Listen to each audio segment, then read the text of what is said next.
If somebody picked up your autobiography, would they want to keep reading it? Most people assume their life story has to start with their childhood. And while these details may be important and they may be meaningful, they're not always the most compelling place to start your book. Think about it this way. When you open a great novel or watch a gripping film, unless you're reading Charles Dickens, it rarely starts at the character's birth. It begins in the thick of things, a crisis, a mystery, a high-stakes decision, the moment that reveals who the characters really are. Autobiographies should be no different. What draws people in isn't necessarily your timeline, it's the raw, unfiltered moments where something important happens. As an author, you get to choose where your story begins. It might be the day everything fell apart, or the time you stood up for yourself, or the moment you realize you've been playing safe or by somebody else's rules. That single memory,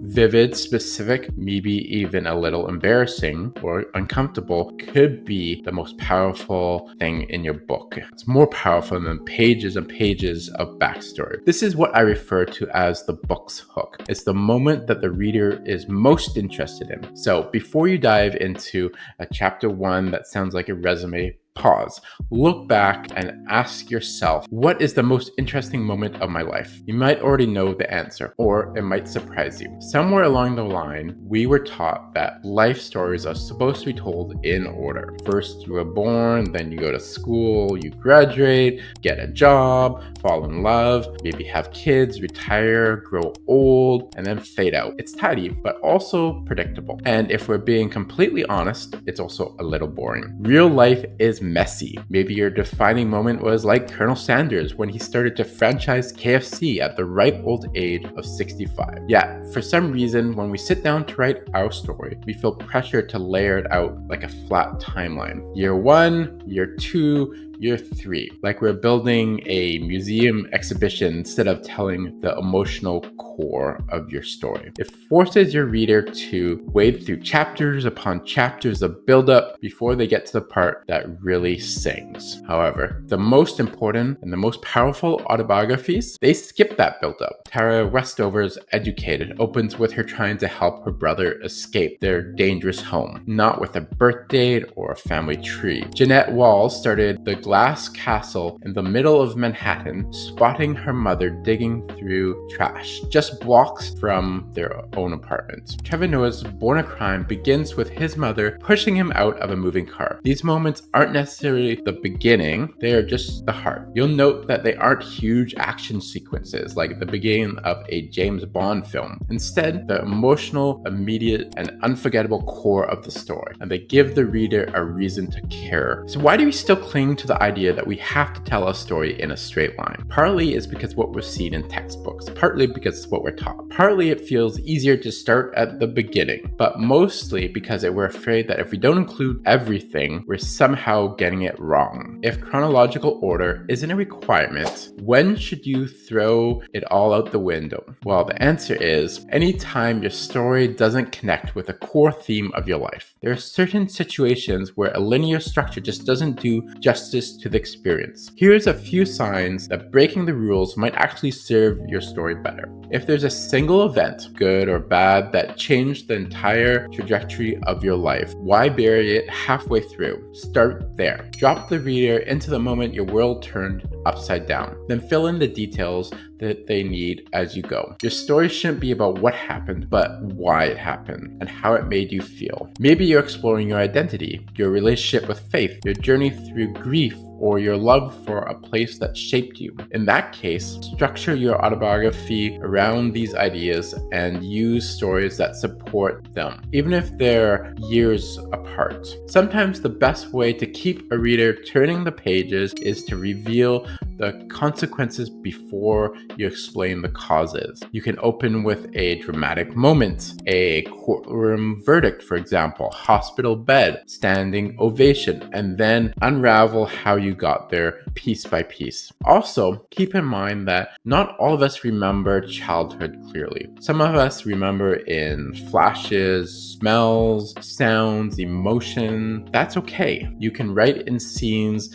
and snapshots as well. Your job isn't necessarily to recall every little detail, it's to tell the truth as you experience it. Maybe your story includes loss and laughter, trauma, and transformation. In fact, most stories do. Trying to force that all into a straight line can dilute the depth of your book. A layered, non-linear structure may be the best way to tell it right. So here's the bottom line. Structure should serve your story and your life, not the other way around. And when you let go of the rules, sometimes magic happens. You stop writing a report like a dispassionate journalist and start writing with something that's real and feels emotionally vulnerable. Now that you know you don't have to stick to a chronological format, how do you decide what structure works for you and is the best one? The good news, there's no right way, only the way that helps your story hit the heart of the reader. That said, here are some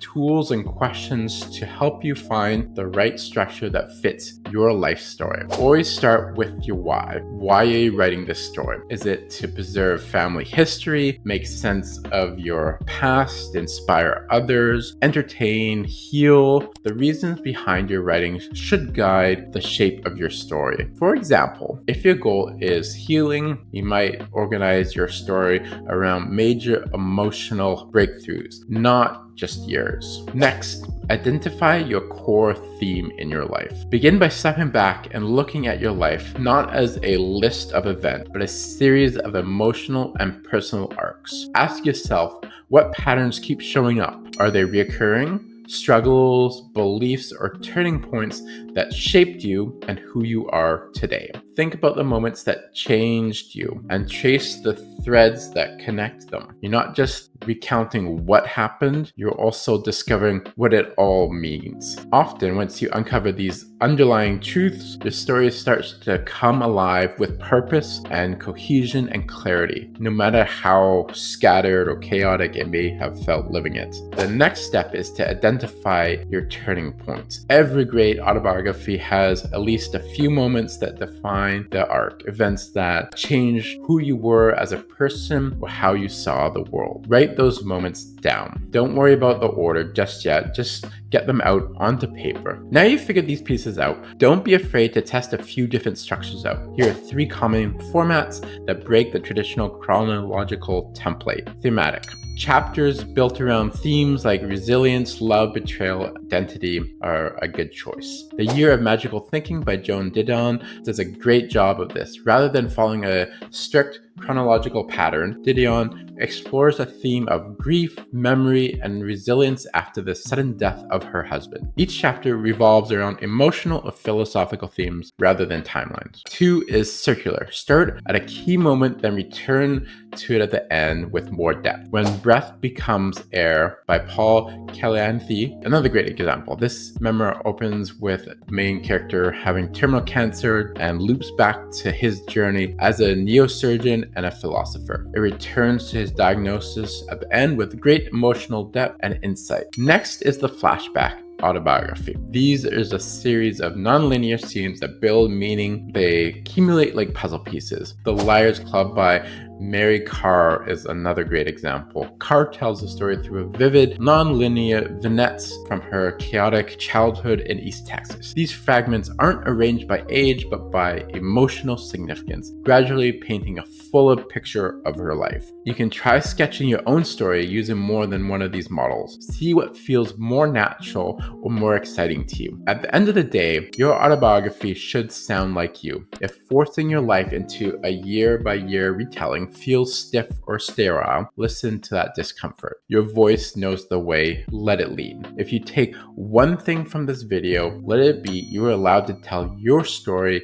your own way. There are no rule books and certainly no perfect format for all types of lives. There's no invisible panel of judges grading you on chronological or consistency. What matters is that your story feels true to you. You don't need to start at the beginning. You don't need to include everything, and you don't need to get it right. Meaning, if you experience an event a certain way, write it like that. Don't let somebody else's truth or ideas stop you. Because somewhere out there, somebody is waiting for your story to be told. Not for the dates, but for the depth. Not for the facts, but for the feeling it evokes. You're not looking for a perfectly organized archive. They're looking for something real, something tangible. So whether you begin with a heartbreak, a hike, hospital room, childhood photo, just begin. And if you want help along the way, from structure to style to confidence and community, that's why I've created the Autobiography Academy for people like you. I'll put a link in the description if you want to check it out. It's a space where your story matters and can be told, where you can learn from professional writers, share your experiences, your journey with others, and finally write the story only you can tell. You don't need to get permission to start, but if you've been waiting for a sign, then this is it. Thanks for watching, and I will see you in the next video.